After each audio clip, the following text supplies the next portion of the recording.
So this probably could have been a How the Internet Fell Out of Love video, if not for the fact that I don't think there has ever been a conceivable point in human history where the internet has collectively loved Camila Cabello.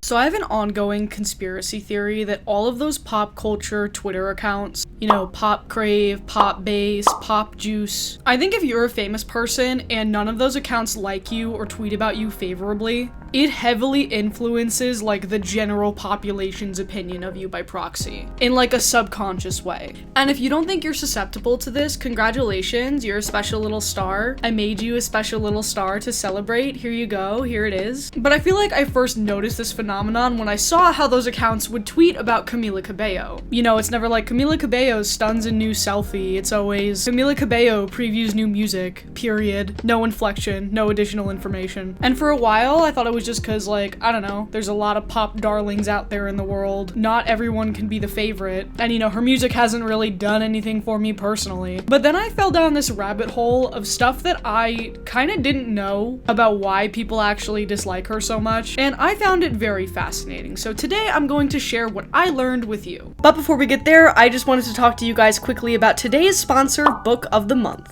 So I've definitely run into the experience over the last couple of years where, like, I'm going to the beach or I'm getting ready to board a long flight and I need some kind of book to read, and I start looking for recommendations on social media and it's like all the same stuff and it all kind of blends together and becomes a little bit overwhelming. But Book of the Month is a monthly subscription service that makes it easier for readers like you to decide what to read next. How it works is that each month, the Book of the Month editorial team reads through hundreds of new titles, and from there they curate a list of books for you to choose from. They also like to put a focus on new and emerging authors, so you are more likely to find a book that you might not have discovered otherwise. They also have a handy little app where you can pick your books, participate in reading challenges, and track your reading progress. The books I chose this month were Honey by Isabel Banta, which is about a pop star's meteoric rise to fame in the 90s and early 2000s, and The Lion Women of Tehran by Marjan Kamali, which is about a complex friendship between two girls that takes place over the decades of the evolution of Iran. I have a couple beach trips coming up this summer, so I'm really interested to get into both of these titles that I definitely would not have found otherwise without Book of the Month. If you're interested, you can head on over to bookofthemonth.com and get your first book for just $9.99 using the code BREEZE. Head to the link in my description down below for more information, and thank you so much to our friends at Book of the Month for sponsoring today's video.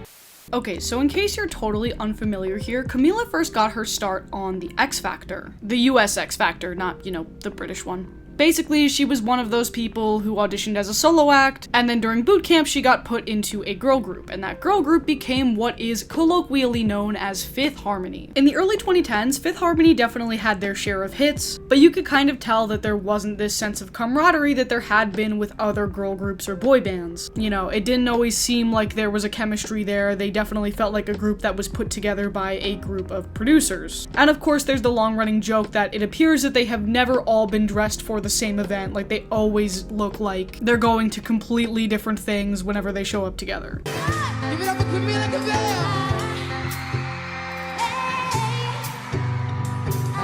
Okay, from what I can tell, the cracks in the armor for Fifth Harmony really started to show in 2015 when Camila Cabello released a song with Shawn Mendes, who I think she dated at one point. Sorry, I always have to hesitate when I mention Shawn Mendes because I always get him confused with Troye Sivan, and so every time I have to remember that Shawn Mendes is not gay, I'm like, wait, what? All of the girls showed their support for Camila except for another member named Ali. And there's an unconfirmed rumor that has floated around since 2015 that Camila recorded the song without telling the other members of the group. From here, things get very noticeably awkward. Hey, hold it right there. Fill up.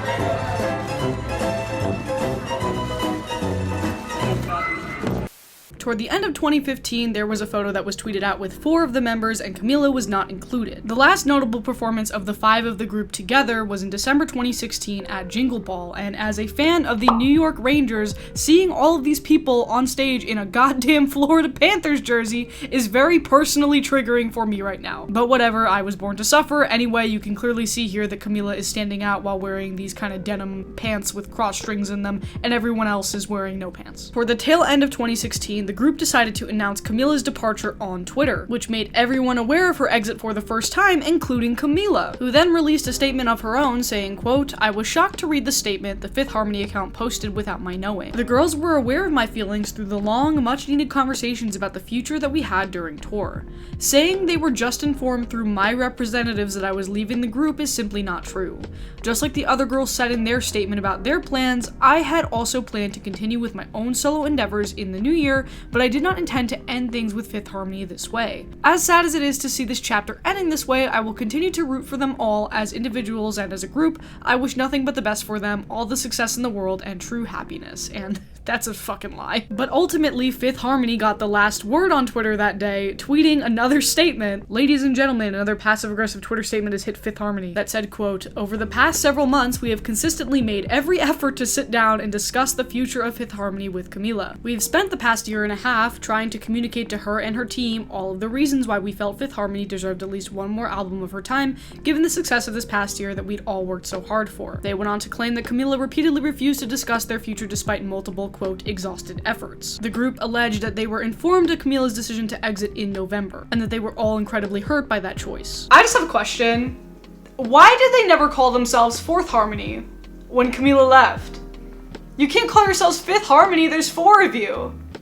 Why did they not change the name? The last major drama of this saga was a year later in 2017 when the newly formed quartet of Fifth Harmony performed at the VMAs, and they pushed a dummy off stage that was meant to represent Camila, which is kind of funny. Camila did comment on this later, saying that she thought that it was petty, and it was. So at its core, this seems like classic fandom drama for a boy band or a girl group. We've seen this play out tons of times before. One member wants to go solo, and a lot of the dealings to make that happen are done in secrecy, and so fans of this band are left with a whole lot of questions and really no answers. And that is what happened, but I also feel like why Camila got a lot of hate specifically actually has less to do with her departure from Fifth Harmony and more to do with some controversy that came to light a little later, and so now we have to talk about a racist Tumblr account. In 2019, a Twitter user by the name of Motivate Fenty posted a bunch of receipts from Camila Cabello's Tumblr account. That since deleted Tumblr page displayed controversial posts from Camila when she was around 15, right before she auditioned for the X Factor. And they're like really bad. This is me scrolling through some of the posts that were archived since it was deleted. And as you can see, many of them are racist, many of them feature the N-word, many of them feature racial stereotypes. There was also a post that she reblogged that appears to make fun of Chris Brown beating Rihanna. After these posts were widely circulated, Camila confirmed that this was in fact her, posting a lengthy apology on Instagram that reads, "When I was younger, I used language that I'm deeply ashamed of and will regret forever.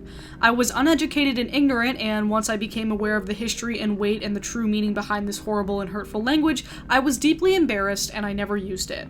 I apologized then and I apologize again now. I would never intentionally hurt anyone and I regret it from the bottom of my heart. As much as I wish I could, I can't go back in time and change the things I said in the past. But once you know better, you do better, and that's all I can do. I'm 22 now. I'm an adult and I've grown and learned and I'm conscious and aware of the history and the pain it carries in a way I wasn't before.